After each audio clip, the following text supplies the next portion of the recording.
Bom dia, Mato Grosso. Agora aqui em Cuiabá, na capital de todos os mato-grossenses, são 7 horas.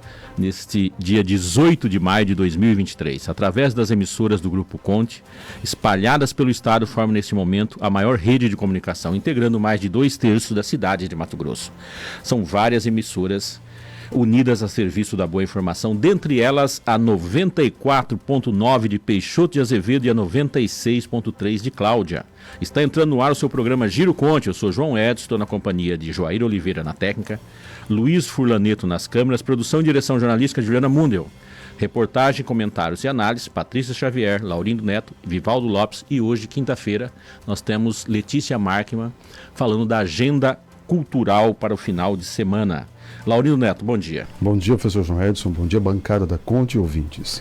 Juliana, bom dia. Bom dia aos colegas de estúdio, bom dia aos nossos ouvintes. Joair, vamos de entrevista? Giro Conte, entrevista. Nós temos aqui hoje a secretária de Estado e Meio Ambiente, Maureen Lazzaretti. Maureen, prazer recebê-lo aqui de novo. Sempre uma honra para a gente. Bom dia. Bom dia a todos os ouvintes do Giro Conte, bom dia bancada, professor João Edson, Juliana, Laurindo e a todos que estão nos ouvindo hoje nessa manhã de quinta-feira. Que o ambiente hoje está bom, né? Clima bom, amanheceu aqui em Cuiabá, tá sol, não tá tão calor, tá? Mas vamos falar de alguns problemas que surgem. Primeiro, as PCHs do Rio Cuiabá. Como que tá esse negócio? Aonde vai chegar? Tem uma novela isso, né? Bom, nessa última semana nós finalizamos a análise do processo de licenciamento. Era sempre uma pergunta recorrente em todas as entrevistas que tratavam do assunto, qual seria a posição do órgão ambiental. Eu sempre manifestava que o órgão ambiental ainda não tinha conseguido analisar o processo. Com a assinatura do termo de ajustamento de conduta com o Ministério Público na ação que tratava da temática, nós realizamos a análise, consideramos todos os aspectos técnicos que envolviam o licenciamento ambiental do empreendimento e do ponto de vista ambiental, socioeconômico, a viabilidade ambiental do empreendimento não foi confirmada, por isso a equipe multidisciplinar da Secretaria de Estado de Meio Ambiente, composta por 10 técnicos, analistas de diversas áreas do conhecimento, indeferiram o licenciamento ambiental. Isso foi publicizado nessa semana. A votação não terminou ainda ou terminou já? Terminou, né? A decisão do STF foi pela inconstitucionalidade da lei. Sim. Esse era um tema também, professor, que eu sempre havia me manifestado, o Estado, inclusive, havia se manifestado, que definir a viabilidade ambiental de empreendimento é tarefa do órgão ambiental integrante do CISNAMA. Imagina que, da mesma forma que uma lei poderia dizer sim, será que ela poderia dizer não? Ou poderia dizer não, ao contrário. Ela poderia dizer sim? Não. A viabilidade ambiental é tarefa de uma análise técnica do órgão, e o que se confirmou na decisão do STF foi essa máxima, uma previsão constitucional, e o órgão ambiental realizou a sua tarefa, a sua missão legal, e fez uma análise técnica, imparcial, considerando aspectos do meio ambiente, socioeconômico, como a matriz da legislação brasileira exige. Secretária, quando o deputado Wilson Santos comunicou, ele fez até uma coletiva informando da decisão do STF. Aí ele colocou um dado lá que chega a impressionar, né? Ele disse que são 133 pedidos de autorização hoje protocolados na SEMA para instalação de PCHs no leito do Rio Cuiabá. A senhora confirma esses números? Não existe nenhum outro empreendimento protocolizado na Secretaria de Estado de Meio Ambiente para instalação de PCH no Rio Cuiabá. Era somente esse que foi negado esse empreendimento que semana? compunha seis propostas, né? 6 PCHs no Rio Cuiabá. Talvez o que deva ter confundido o deputado é que no estudo da Agência Nacional de Águas existiam diversos empreendimentos na bacia que foi estudada pela Fundação Eliseu Alves, mas não no Rio Cuiabá. É que a gente também, secretário, está vivendo tempos difíceis, né? Já faz uns 4, 5 anos que o pessoal, todo mundo passou a entender de direito, tá? E tem uns que elege pensando que entende, né? E aí termina acontecendo algumas coisas malucas nesse sentido. A vontade popular é sempre respeitada. A gente compreende que isso estaria sendo manifestado por meio da lei. Mas quando a gente trata tecnicamente, não seria a forma adequada. Isso, a meu ver, estou falando de uma posição técnica de quem tem formação jurídica. Sim. Então, a meu ver, não é esse o melhor caminho. Assim como eu também defendo que eles não poderiam dizer sim. Né? Se imagina, exatamente. eles também não poderiam Sim. dizer sim. Então eu sempre entendo que essa máxima tem que valer tanto para o sim como para o não. Exatamente. Vamos falar agora um pouco da questão de crimes ambientais, né? Esses dias eu vi uma matéria e até uma manifestação, se não me engano, da primeira vice-presidente no exercício de presidência agora da Assembleia Legislativa, a Janaína, falando de algumas máquinas que estavam sendo queimadas, casas em torno do rio, tá? E até citando o nome da senhora que ia até lá falar, tá? Esse imbróglio, ele cai nas costas do governo, é federal, como que é isso?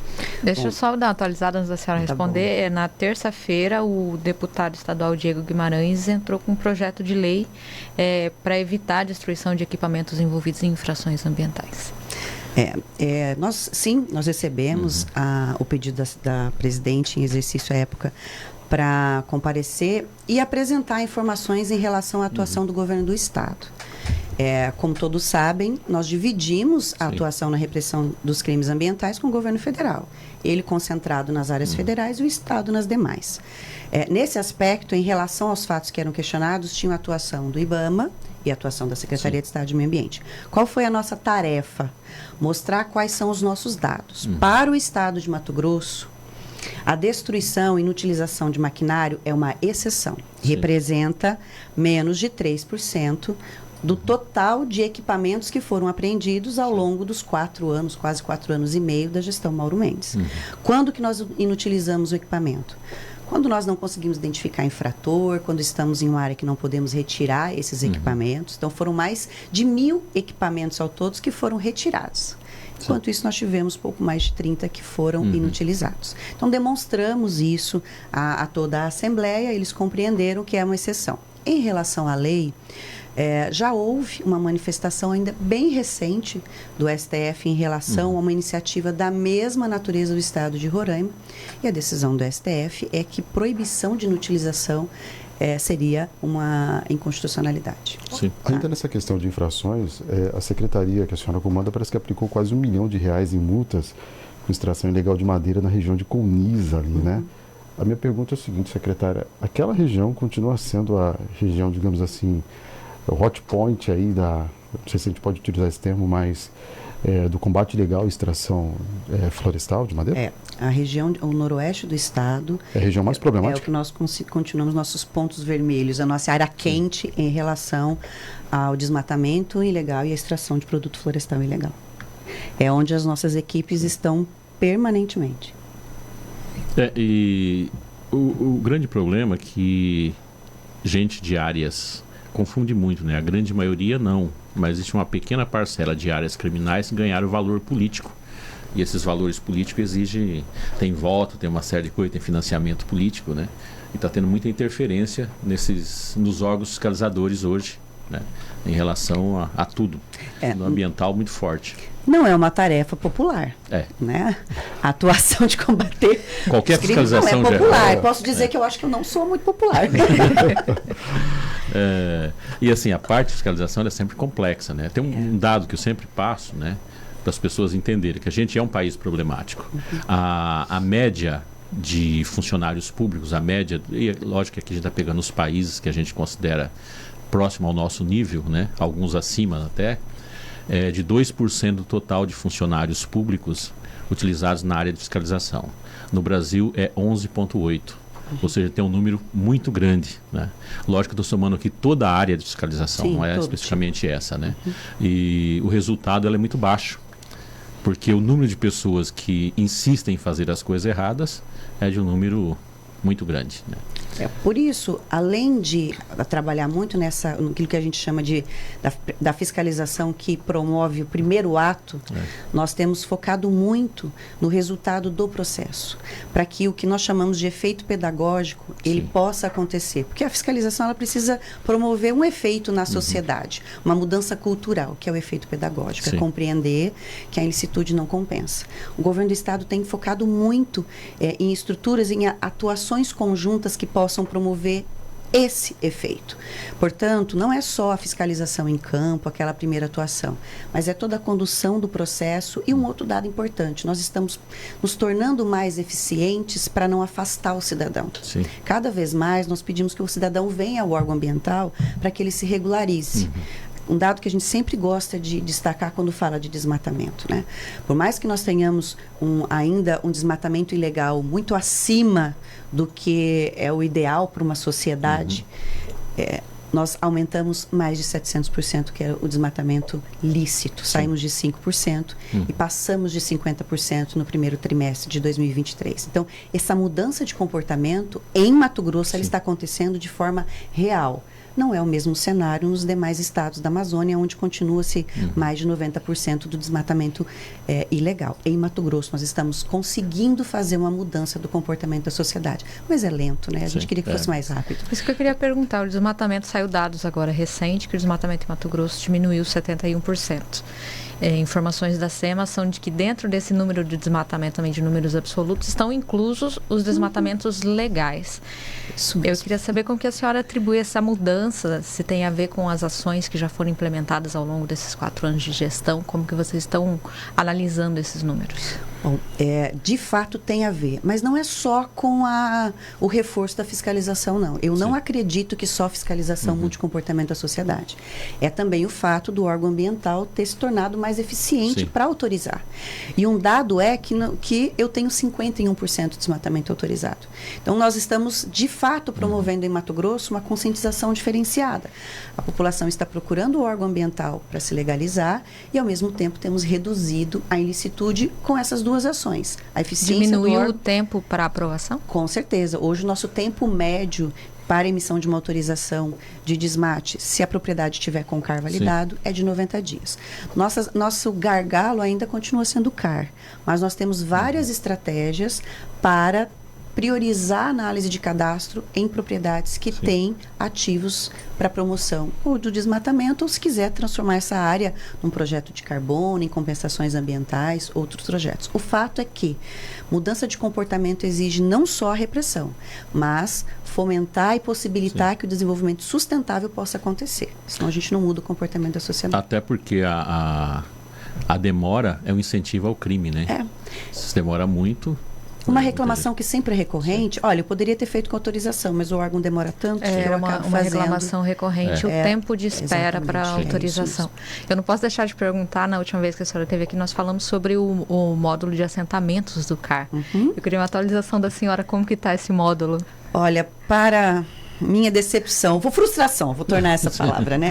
Nós não conseguimos ainda finalizar a implantação do módulo por ausência de resposta do Serviço Florestal Brasileiro a respeito de regras de integração com o Sistema Federal. O Sistema Federal não tem ainda o módulo de assentamento implantado. Eu estive no início do ano com o presidente do Serviço Florestal Brasileiro, com o Garo e com o Marcos, que é o diretor do Cadastro Ambiental Rural. Protocolizamos uma documentação, fiz uma apresentação do módulo de assentamento e pontuei que nós tínhamos uma dificuldade. Precisamos entender como integrar, porque o assentamento ele não é um imóvel comum. Eu não tenho uma propriedade e eu tenho um CAR. Eu tenho uma grande propriedade com vários CARs. Se eu fizer uma integração, como é hoje com os imóveis normais, eu vou ter sobreposição de um com o outro. Ao mesmo tempo, eu não posso considerar só as propriedades, os lotes como propriedades, porque na maciça maioria dos assentamentos no estado de Mato Grosso e no Brasil, eu tenho reserva coletiva. Reserva legal coletiva. Eu não tenho como identificar e desmembrar um pedacinho daquela reserva para cada lote. Isso é impossível, até porque ela está fragmentada. Então, eu não posso ter vários CAR separados. Isso é uma regra de integração que não existe hoje. E nós estamos ainda aguardando o Serviço Florestal Brasileiro responder, já reiteramos o pedido, para conseguir finalizar esta regra e lançar o sistema. Tem previsão ou não? Olha, eu sei que a gente já passou por inúmeras previsões, né? É que, na verdade, hoje está absolutamente fora do controle da Secretaria. Ainda nós temos uma problemática, né, no Serviço Florestal Brasileiro, no governo federal, que a medida provisória movimentou o Serviço Florestal Brasileiro para o Ministério do Meio Ambiente, mas ela ainda não foi confirmada e existe um tempo para você o Serviço Florestal Brasileiro conseguir se movimentar, inclusive de hospedagem do sistema. Eles me pontuaram que eles têm uma dificuldade. O sistema hoje está hospedado no MAPA e não haveria, assim, uma possibilidade imediata do Ministério do Meio Ambiente receber esse sistema. Então, eu confesso que eu estou preocupada com o tempo disso. Nós estamos cobrando, acompanhando, inclusive pedimos apoio à bancada federal do Estado de Mato Grosso para nos auxiliar nessa construção com o Serviço Florestal Brasileiro. Da parte do governo do Estado, está pronto, mas a gente precisa dessa regra de integração. Agora são 7h15, nós estamos entrevistando a secretária de Estado de Meio Ambiente, Maureen Lazzaretti. Maureen, houve uma mudança de postura federal em relação à questão do ambiente com a troca de governo. Essa mudança tem algum impacto aqui em Mato Grosso? Olha, isso é tão difícil de ser respondido, professor. Sempre tem impacto, Sim. né? Eu tenho a plena convicção de que o impacto seja menor aqui do que em outros estados. Sim. O estado de Mato Grosso, ele tem uma política ambiental muito consistente. Sempre lembro que nós somos protagonistas de diversas soluções nacionais, Sim. certo? É óbvio que estamos discutindo, sim. Eu tenho participado ativamente da construção do PPCDAM, das reuniões. Ontem houve a instalação do CONAMA, como estou presidente também da ABEMA, os estados estiveram todos lá. Continuamos tendo uma preocupação com a forma de construção de soluções nacionais que não envolvam os estados, que são quem executam na ponta as políticas públicas ambientais. Temos o tempo todo reiterado isso ao governo federal.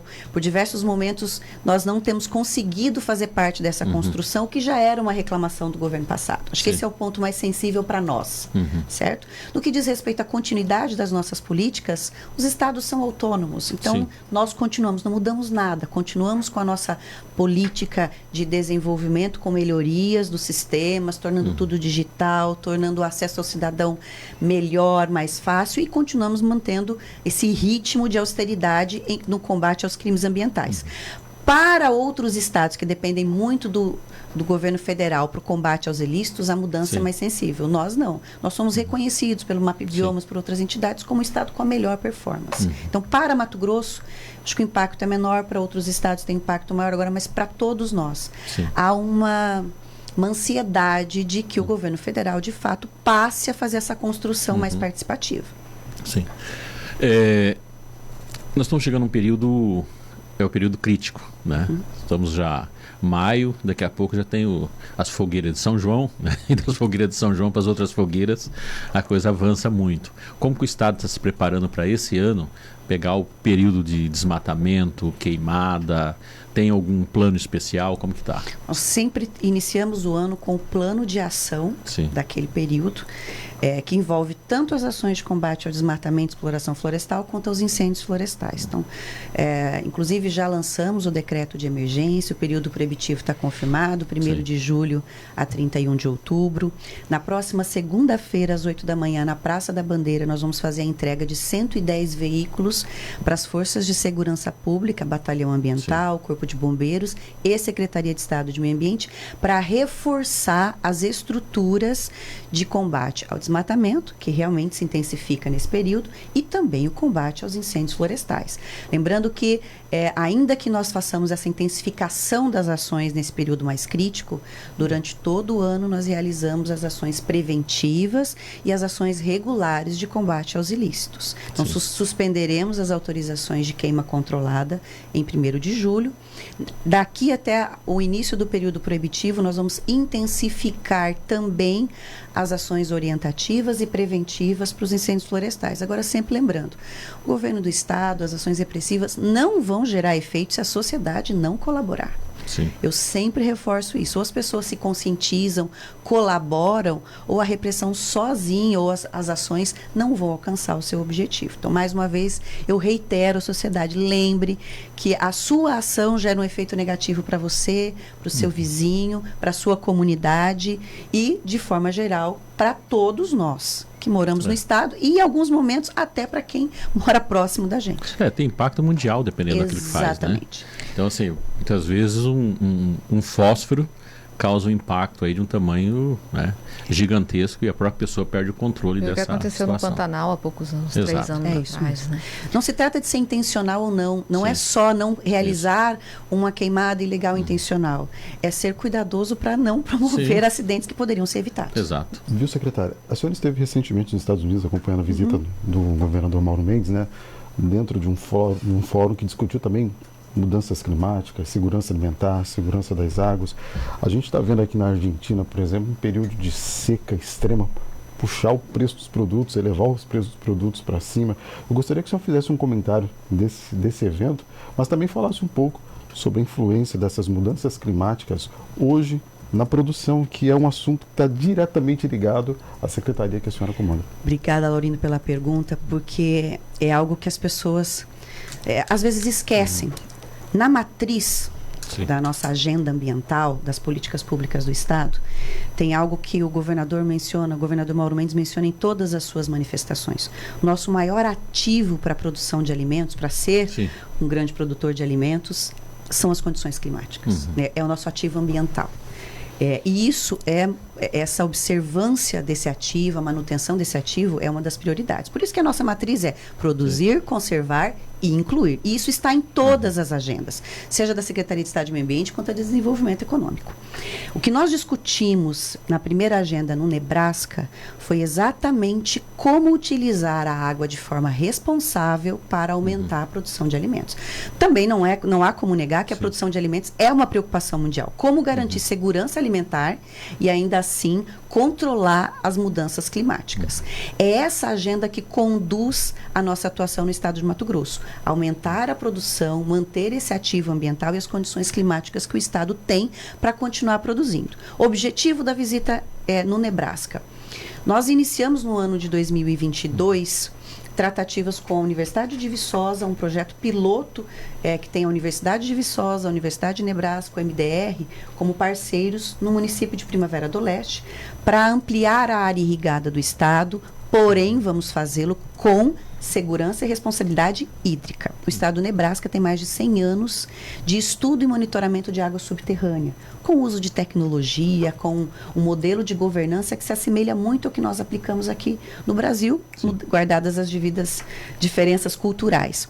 O que nós vamos buscar? O uso da tecnologia, como realizar o monitoramento da disponibilidade hídrica subterrânea para conseguir aumentar a produção nas áreas que nós temos subutilizadas, degradadas ou naquelas que têm condições de solo, de clima e de água para ser, mantendo algo que é indissociável para nós, que é a responsabilidade com a disponibilidade hídrica para os outros usos. Sim. Esse é o objetivo do Estado.